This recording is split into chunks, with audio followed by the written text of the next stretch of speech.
Pessoal, tendo em vista que a missa começa daqui 40 minutos, isso para vocês pode ser um grande tempo, para mim não é. 40 minutos passa assim, aqui em São Paulo é assim. Eu preciso comentar que eu poderia responder essa pergunta com dois itens. O primeiro é: os psicoterapeutas, psicólogos ou não de modo geral, buscarem causa onde não tem. Isso atrasa aí muito quando não impossibilita de verdade a solução do problema, que pode ser alcançado às vezes em meia hora de conversa, eu não estou exagerando. Vários problemas podem ser resolvidos assim. Ou que seja, um mês de tratamento. O que é um mês dentro de 5 anos que alguma pessoa faz um tratamento e não consegue nada? Ou consegue muito pouco. Esse é o item número 1. Ou melhor, o item letra A. O item letra B, eu acho que ele já cai para, que eu posso dizer, moralidade ou burrice. Eu não, em alguns casos deve ser ignorância, em alguns casos é uma postura, no mínimo, inadequada. Esse negócio de falar que a psicologia está em crise, porque a psicologia ela não está em crise, não. Se alguém falar que a prática de psicoterapia está problemática, eu até entendo.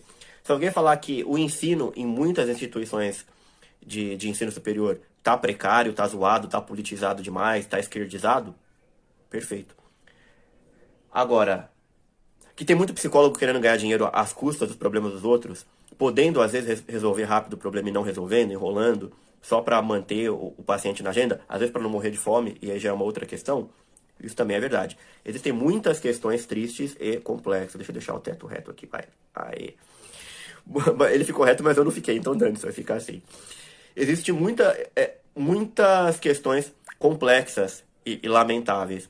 Mas falar que a psicologia está em crise, eu não posso ver nenhuma razão, nenhum fundamento. Isso é absolutamente torpe, tosco, burrice, ignorância, quando não mentira mesmo. Alguém que quer lucrar em cima de você. Então, se você quiser criticar um aspecto social, moral, dizer que os psicólogos estão tentando promover o aborto, que vários não aceitam a religião, ou que o ensino da psicologia tá zoado, etc., eu assino junto com você. É exatamente isso, está acontecendo isso. Agora, o ensino está em crise, a moralidade humana está em crise, a sociedade está em crise, mas a psicologia não. A psicologia está indo de vento em popa, ela nunca esteve tão bem como está agora. Não me venha aplicar como terapêutica uma psicologia do século XIV, que não vai colar. Psicologia do século XIV é oração, um saravazinho, alguma especulação filosófica e um banho. Tá? Não é outra coisa, um chazinho, alguma coisa assim. Não queira, pelo menos comigo, retornar a isso, porque a maior cagada é que você vai querer fazer. Por quê? Se você pega um manual desse aqui, por exemplo, Transtornos Psicológicos, Terapias Baseadas em Evidências. Você volta 50 anos, nem 10% desse livro de tudo que ele recomenda, os estudos que ele aponta, existiam, não tinha nada.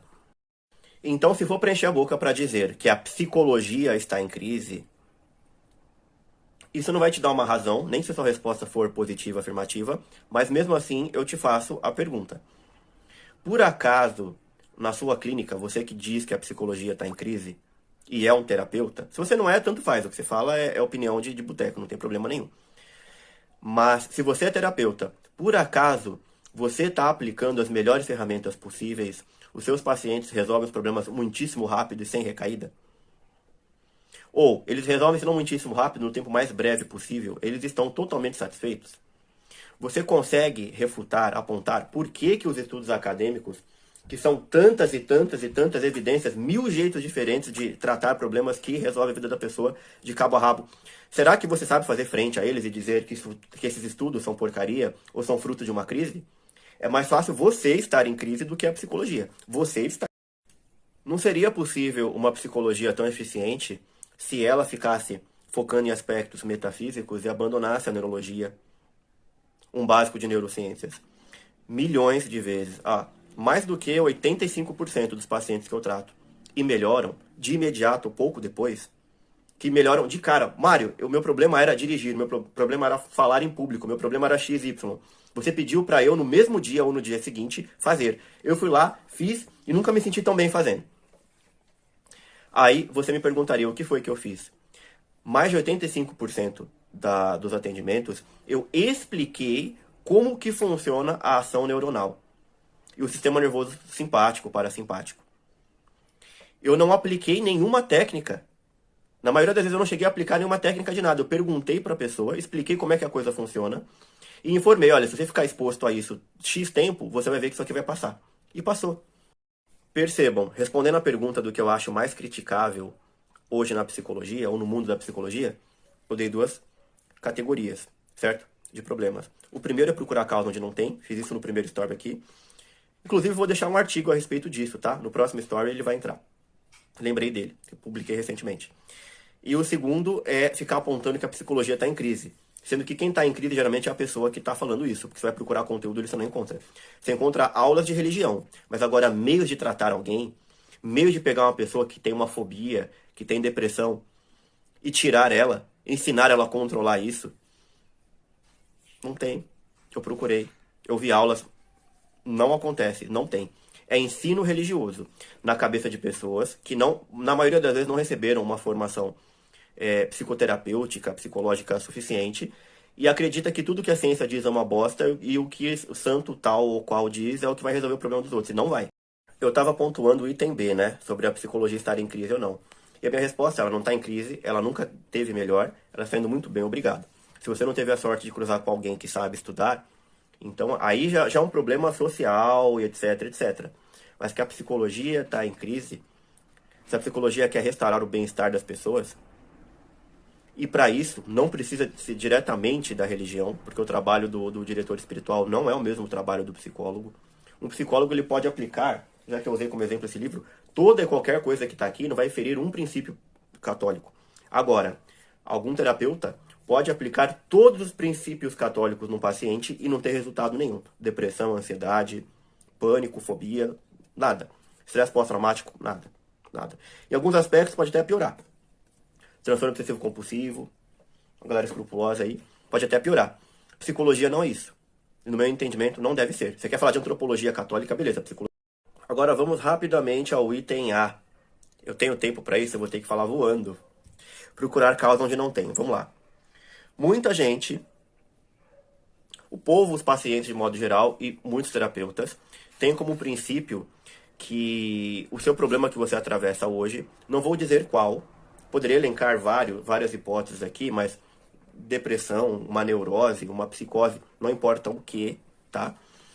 Mas tem uma causa no passado, porque quando você era criança, você sofreu a coisa X, ou sua mãe preferiu a sua irmã mais nova do que você, ou seu irmão era mais bonito, ou você achava que ele era mais bonito, o seu pai fez você passar vergonha, perdão, uma vez, você procura uma explicação no passado.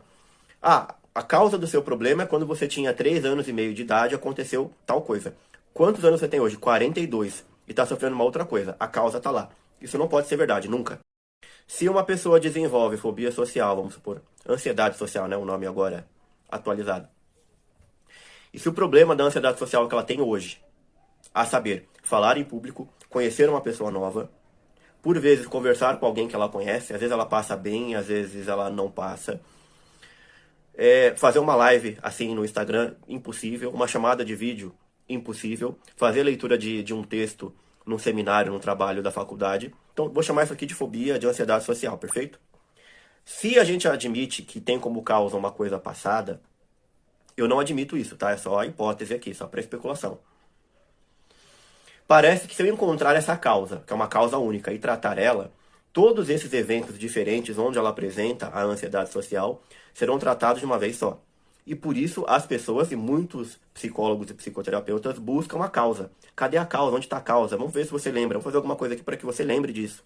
Então eu acabei de falar isso. Se uma pessoa tem todos esses sintomas em contextos diferentes, muito embora todos sejam sociais, e a causa está numa coisa só, eu tratando dessa causa, se ela é a causa, literalmente a causa, eu corto todos os efeitos quando elimino a causa.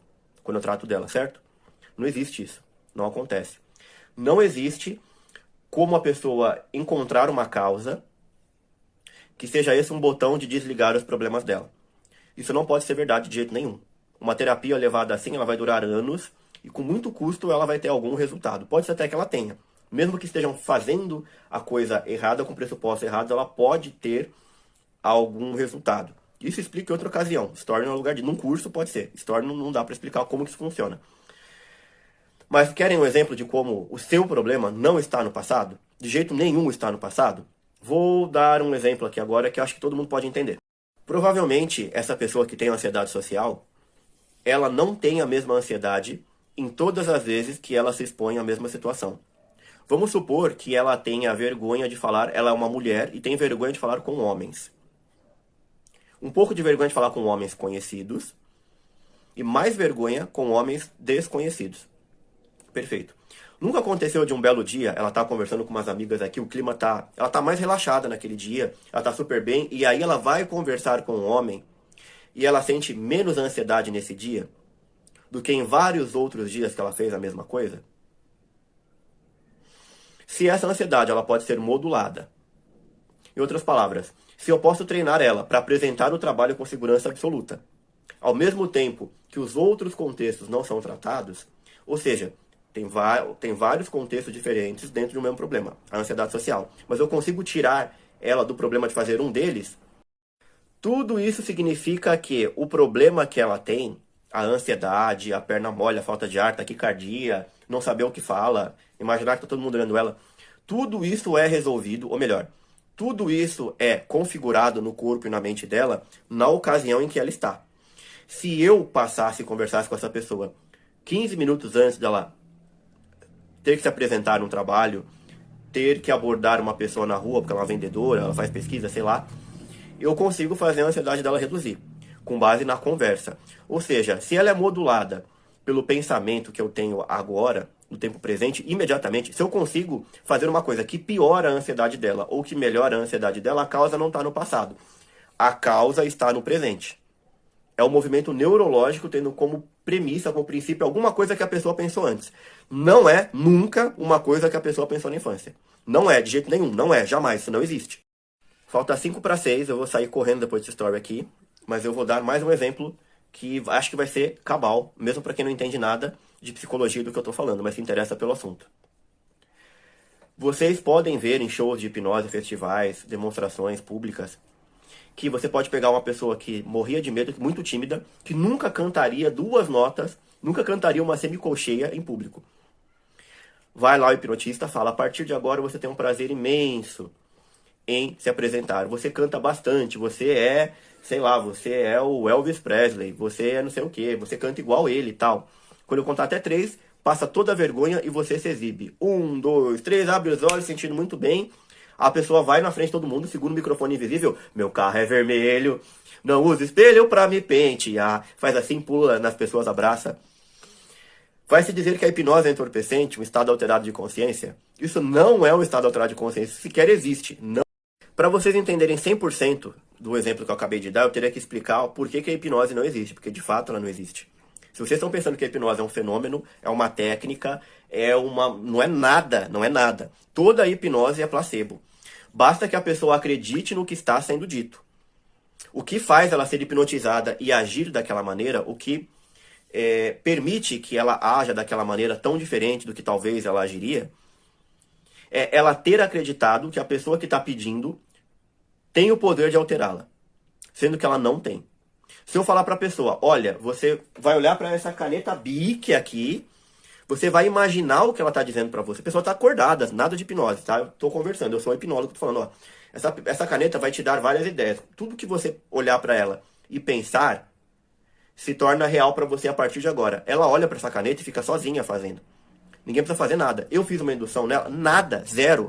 A hipnose não existe, é placebo. Aquela pessoa que tinha vontade que tinha vergonha de cantar, de se exibir, e numa indução, 2 minutos de hipnose, sai cantando e tal, ela não teve uma alteração na personalidade dela. Nada. Ela está fazendo o que ela faria de qualquer jeito, se as ideias do momento que ela tivesse, esquece hipnose. Se qualquer outra coisa sugerisse para ela, desse a ideia, uma conversa, um filme que ela visse, se esse filme desse a ideia de que ela fazer isso é possível, e que nesse momento, por esse pensamento, ela afastasse os pensamentos que geralmente ela desencadeia enquanto está na frente dos outros, por exemplo, todo mundo me olhando, como eu sou ridícula, meu nariz ele é meio torto, meu nariz é grande, se ela afastar esses pensamentos e passar a se concentrar no caramba, o quão legal deve ser cantar na frente dos outros, sempre quis fazer isso, ela começa a fazer imediatamente. O contexto do hipnólogo ali era um excelente contexto para ela fazer o que ela sempre quis. Ela não perdeu a consciência, ela sabe precisamente o que ela está fazendo. O hipnólogo não fez nada disso, nada. A pessoa fez sozinha, inspirada na presença do hipnólogo. Ele não aplicou técnica nenhuma. Isso aqui é tudo fake, tá? Isso tudo é fake. Eu não estou dizendo que a pessoa finge, mas ela acredita no próprio fingimento. O hipnólogo não precisa fazer nada. Então, o que aconteceu na cabeça dela nesse momento? Durante a indução e as sugestões. Ela desacreditou dos pensamentos ruins que geralmente ela não tem, não fez uso deles, jogou eles no lixo por um momento e pensou em outras coisas. E sentiu que essas coisas tinham um poder imenso, pelo menos por algum tempo, por algum intervalo de tempo. Se você fizer isso sem hipnólogo nenhum, você vai ter o mesmo efeito.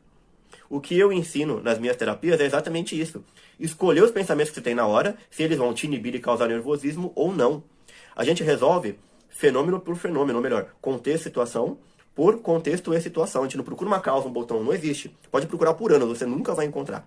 Tchau, gente, vou pra missa, rezem por mim também.